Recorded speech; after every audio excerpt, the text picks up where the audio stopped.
السلام علیکم ناظرین کرام، نئی ویڈیو میں آپ کو خوش آمدید کہتے ہیں۔ سپریم کورٹ کے اندر سوموٹو نوٹس لینے کے مطالبات سامنے آ رہے ہیں۔ پی ٹی آئی کے بلے کی واپسی کے حوالے سے بھی اس ویڈیو میں ہم بات کریں گے، جبکہ پی ٹی آئی میں ایک بغاوت سر اٹھا چکی ہے۔ اسٹیبلشمنٹ بلہ واپس لینے کے بعد بھی شدید ڈری ہوئی ہے پی ٹی آئی سے۔ کچھ دیگر خبریں بھی ہیں جن پر میں اس ویڈیو میں بات کروں گا۔ ناظرین کرام، قاضی فائز عیسیٰ نے جو پی ٹی آئی سے بلے کا نشان واپس لینے کا فیصلہ دیا، پاکستان بھر میں کوئی صحافی، کوئی وکیل بھی، چاہے اس کا تعلق نون لیگ یا پیپلز پارٹی سے ہو، میں نے نہیں دیکھا جس نے اس فیصلے کا دفاع کیا ہو۔ ایون عمران خان کے بدترین مخالفین بھی اس فیصلے کو غیر آئینی کہہ رہے ہیں۔ کل آپ نے دیکھا کہ جماعت اسلامی نے خط لکھا الیکشن کمیشن کو اور سپریم کورٹ میں درخواست دی اور کہا کہ یہ کیا کر دیا، آپ پیپلز پارٹی سے بھی واپس لیں، آپ نون لیگ سے بھی یہ نشان واپس لیں۔ بہرحال یہ فیصلہ ایک ایسا فیصلہ ہے جو شاید کوئی ڈکٹیٹر بھی نہ دے پاتا، کیونکہ اس فیصلے کے اندر آئین کا تو ذکر ہی نہیں ہے۔ ہوتا بھی کیسے، کیونکہ بتاتے بھی کہ آئین کی فلاں شق کے تحت یہ فیصلہ ہم دے رہے ہیں، آئین کا ذکر ہی نہیں کیا گیا، بلکہ آئین کو روندا گیا، بنیادی حقوق کو روندا گیا، جمہوریت کا جنازہ نکال کے یہ فیصلہ دیا گیا انتہائی چالاکی کے ساتھ، وہ بھی الیکشن کمیشن کے ایکٹ کی ایک مخصوص شق 515 کے تحت۔ حالانکہ یہ 515 تب اپلائی ہوتی ہے جب سرے سے ہی کسی جماعت نے الیکشن کروایا ہی نہ ہو، یعنی انٹرا پارٹی کا الیکشن ہوا ہی نہ ہو، اس وقت بھی یہ ایک ایگریسو فیصلہ سمجھا جاتا ہے کہ اسے سمبل واپس لے لیا جائے۔ اب اے این پی نے الیکشن کروایا ہی نہیں، انہیں 6 ماہ کا ٹائم دیا گیا، انہوں نے پھر بھی نہیں کروایا، ان کو 20,000 روپے کا الیکشن کمیشن نے جرمانہ کیا لیکن سمبل واپس نہیں لیا۔ لہٰذا اگر الیکشن ہو جائے اور الیکشن پر سوالات اٹھائے جائیں، یہ نہ اختیار سپریم کورٹ کے پاس تھا نہ الیکشن کمیشن کا تھا، یہ کسی سول کورٹ یا ٹرائل کورٹ نے فیصلہ کرنا تھا کہ ہاں آپ کے الیکشن پر سوالات اٹھ رہے ہیں، وہاں پہ آپ نے پروف کرنا تھا۔ اس لیے اس فیصلے کو کوئی بھی قبول نہیں کر رہا، کوئی بھی ہضم نہیں کر رہا۔ وکیل فیصل صدیقی ڈان نیوز پر بیٹھے ہوئے تھے، انہوں نے کہا کہ یہ اپنی نوعیت کا ایک عجیب و غریب فیصلہ ہے جس کو جسٹیفائی کیا ہی نہیں جا سکتا۔ قاضی فائز عیسیٰ نے مولوی تمیز الدین، جو جسٹس منیر والا فیصلہ تھا جس وجہ سے پاکستان کے اندر جمہوریت کو تباہ و برباد کیا گیا، اس سے بھی بھونڈا، اس سے بھی گندا فیصلہ دیا ہے جس کو ہرگز جسٹیفائی نہیں کیا جا سکتا، یہ قابل قبول ہی نہیں ہے۔ پھر اس کے بعد آج الیکشن کمیشن نے بھی اس فیصلے کی اونرشپ لینے سے انکار کر دیا۔ آج الیکشن کمیشن کے اندر کیس تھا توہین الیکشن کمیشن کا، وکیل شعیب شاہین پیش ہوئے، انہوں نے کہا کہ آپ ہمیں لیول پلینگ فیلڈ بھی نہ دیں، ہم سے بلے کا نشان بھی چھین لیں، ہم پر زمین بھی تنگ کر دیں، پھر بھی ہم نہ بولیں۔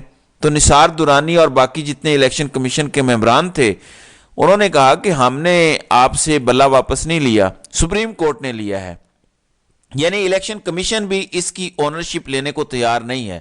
اب فیصل صدیقی نے ڈان نیوز پر جو گفتگو کی ہے، یہ تھوڑی سی ملاحظہ کریں۔ امپورٹنٹ بات ہے وہ یہ ہے کہ دیکھیے، جھگڑا یہ نہیں ہے کہ الیکشن کمیشن کے پاس سیکشن 2015 کے انڈر یہ پاور نہیں ہے کہ وہ الیکشن سمبل ڈینائی کر سکتا ہے، بالکل کر سکتا ہے، لیکن وہ کن سرکمسٹانسز میں کر سکتا ہے، یہ جھگڑا تھا۔ اب الیکشن کمیشن کے پاس جو پشاور ہائی کورٹ نے کہا تھا، وہ یہ کہا تھا کہ کوئی جورسڈکشن نہیں ہے کہ وہ یہ دیکھے کہ الیکشن یہ صحیح ہوئے تھے یا غلط ہوئے تھے، یہ جورسڈکشن نہیں۔ وہ یہ ڈینائل آف سمبل کا ایشو جب ارائز ہوتا ہے جب کوئی الیکشن ہی نہ کروائے اور سرٹیفکیٹ نہ دے، پھر بالکل آپ سمبل نہ دیں۔ جس طرح آپ ڈسکوالیفیکیشن دیکھیں، جی کہ کوئی ڈسکوالیفائی ہو جاتا ہے آن دا گراؤنڈ کہ جی اس کی کنوکشن ہو گئی ہے کرپشن کے لیے، اب الیکشن کمیشن صرف یہ دیکھتا ہے کنوکشن ہوئی ہے نہیں ہوئی ہے، وہ یہ تھوڑی دیکھتا ہے صحیح ہوئی ہے غلط۔ تو الیکشن کمیشن کے پاس صرف یہ پاور تھا کہ وہ دیکھے انٹرا پارٹی الیکشن ہوئے یا نہیں ہوئے، غلط ہوئے صحیح ہوئے، یہ سول کورٹ جا کے ڈیسائیڈ کرے گا۔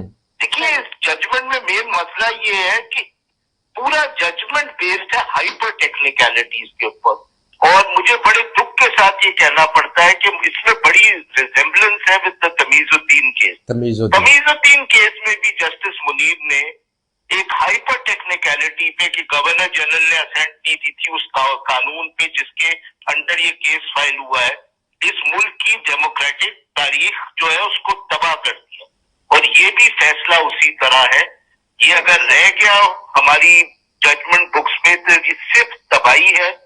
एंड सैडली इस जजमेंट ने ये प्रूव किया है कि जो जस्टिस मुनीर की गोस्ट है वो बड़ी अलाइव है और किकिंग। जी नाजरीन, आपने सुना कि काजी फायज ईसा ने जस्टिस मुनीर के रिकॉर्ड तोड़ दिए हैं। जो बड़ी बात है वो ये नहीं था कि इलेक्शन कैसे हुआ, कहाँ हुआ, चमकनी गांव में हुआ। सुप्रीम कोर्ट के सामने पिशावर हाई कोर्ट के फैसले को चैलेंज किया गया था और पिशावर हाई कोर्ट ने यह कहा था कि इलेक्शन कमीशन की ये जुरिस्डिक्शन नहीं है कि वो किसी पार्टी के अंदरूनी मामलात को खंगाले, ये नहीं है। अब इन्होंने ये देखना था कि क्या ये इलेक्शन कमीशन का दायरा इख्तियार है या नहीं। वो पढ़ गए कि इलेक्शन हुआ है, नहीं हुआ, अकबर एस बाबर इधर है उधर है। तो ये सारी वो चीज़ें थी जिसका कोई दिफा नहीं कर पा रहा। अब एतजाज एहसन ने एक मुतालबा किया है काजी फायज ईसा से। उन्होंने कहा कि जस्टिस ईसा को तौबा करनी चाहिए, तौबा करते हुए सोमोटो लें और अपने फैसले पर नजरसानी करें। तो सोमोटो नोटिस लें, बुनियादी हुकूक का मामला है, अपना फैसला तब्दील करें और पाकिस्तानियों को उनका हक दें। फिर कल इमरान खान ने भी कहा कि काजी साहब कुरान करीम की 5वीं सूरत की आयत नंबर 8 पढ़ लें, जिसमें अल्लाह ताला फरमाता है कि किसी की दुश्मनी के अंदर इस कदर भी अंधे ना हो जाओ कि तुम इंसाफ ना दे सको। लेकिन ये जज, ये काजी अगर कुरान पढ़ते होते तो दुनिया में 140 नंबर पर तो ना होते। अगर ये काजी, जज और जर्नैल कुरान पर अमल करते तो आज मुल्क का ये हाल तो ना होता। नाज़रीन इकराम, अब काजी साहब का दिफा करने के लिए नून लीग की B team Pakistan bar council ने आज बड़ी लंबी चौड़ी प्रेस कॉन्फ्रेंस की है कि पीटीआई के लोग हमेशा तनकीद करते हैं, फैसले पर तनकीद करें, जजेस पर तनकीद ना करें, ये बर्दाश्त नहीं किया जाएगा। हम सुप्रीम कोर्ट से कहते हैं आप पर जो तनकीद कर रहे हैं उन पर तौहीन अदालत की कार्रवाई करें, उनके खिलाफ एक्शन लें, हम आपके साथ खड़े हैं। इन्होंने रिवायत बनाई हुई है। फिर मुतीउल्लाह जान ने आज एक सवाल किया, उन्होंने कहा कि क्या पाकिस्तान में तारीख नहीं है कि इस्टेब्लिशमेंट इंतखाबात पर असरअंदाज होती है? क्या इस्टेब्लिशमेंट मौजूदा इंतखाबी अमल में असरअंदाज नहीं हो रही? पहले भी होती है, क्या मौजूदा इलेक्शन में नहीं हो रही? तो उन्होंने कहा नहीं, इस तरह कैसे हो सकता है, मुझे नहीं लगता कि इस्टेब्लिशमेंट असरअंदाज हो रही है। आप इस्टेब्लिशमेंट का नाम लें, कौन लोग हैं, हम बात करते हैं। जाहिर है काजी और नून लीग की बी टीम थी तो उन्होंने कहा कि ऐसा नहीं है, बिल्कुल असरअंदाज नहीं हो रहे। दूसरी जानिब जावेद चौधरी एक पैगाम देते हैं।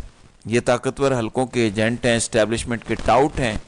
ये कहते हैं कि इमरान खान ग्रैंड डायलॉग के जरिए आगे बढ़े, यानी इमरान खान मुज़ाकरात करे। सब कुछ हो जाने के बावजूद, बल्ला वापस लेने के बावजूद अभी भी कहा जा रहा है कि हमसे बात करो, हमसे डील करो। तो इमरान खान ग्रैंड डायलॉग के जरिए आगे बढ़े, ये फिर कामयाब होगा। वरना अगर ताकत के साथ इक्तदार में आ भी गया तो मुझे डर है कि इसका अंजाम शेख मुजीबुर रहमान से मुख्तलिफ नहीं होगा। यही बातें पिछले 2 महीनों से अंसार अब्बासी साहब भी कर रहे हैं। इसका मतलब है अभी भी डर है कि वो आ जाएगा अवामी ताकत के साथ। तो कहते हैं कि इसका अंजाम शेख मुजीबुर रहमान से मुख्तलिफ नहीं होगा। चुनाचे खान साहब प्लीज पीछे तो मुड़कर देखो, पीछे पूरा बाग उजड़ चुका है, आपके पास ज्यादा ऑप्शन नहीं बचे।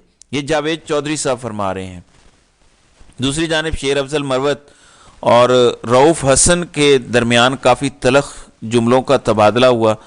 भरे जलसे में उन्होंने जो कुछ कहा रऊफ हसन के बारे में, इंतहाई सख्त अल्फाज इस्तेमाल किए। इससे पहले रऊफ हसन ने एक टीवी प्रोग्राम के अंदर कहा कि शेर अफजल मरवत पीटीआई के नायब सदर भी नहीं हैं, उनकी इमरान खान के साथ मुलाकातें भी नहीं होती। फिर इससे पहले भी बारहा शेर अफजल मरवत पर तनकीद हो चुकी है, तनकीद की जाती है, बारहा ट्वीट्स आती हैं कि शेर अफजल मरवत का पार्टी पॉलिसी से कोई ताल्लुक नहीं है। लेकिन एक बात तो है, शेर अफजल मरवत जो बात करते हैं वो हो जाती है। जो वो कहते हैं पीटीआई को 1-2 दिन में वही बात करनी पड़ती है। शुरू में डिनाई करते हैं, शेर अफजल मरवत की मुखालफत करते हैं, बाद में वैसा ही हो जाता है। इसकी बेशुमार मिसालें मौजूद हैं। बहरहाल शेर अफजल मरवत की जानिब से बड़ा एग्रेसिव रवैया अपनाया गया। रऊफ हसन को खिंजीर कहा गया, मुख्तलिफ टिकटों के अंदर लेन देन के मामलात के अंदर उनको जिम्मेदार ठहराया गया। शेरानी ग्रुप के साथ जो एग्रीमेंट था उसको तोड़ने का जिम्मेदार ठहराया गया। बहरहाल इस वक्त पीटीआई के अंदर बगावत बढ़ती जा रही है। किसी अगले व्लॉग में इंशाल्लाह मैं इस पर तफसीलन बात करूंगा। तो नाज़रीन इकराम, आपकी इस वीडियो के हवाले से क्या राय है? आप अपनी राय का इजहार कमेंट सेक्शन में ज़रूर कीजिएगा।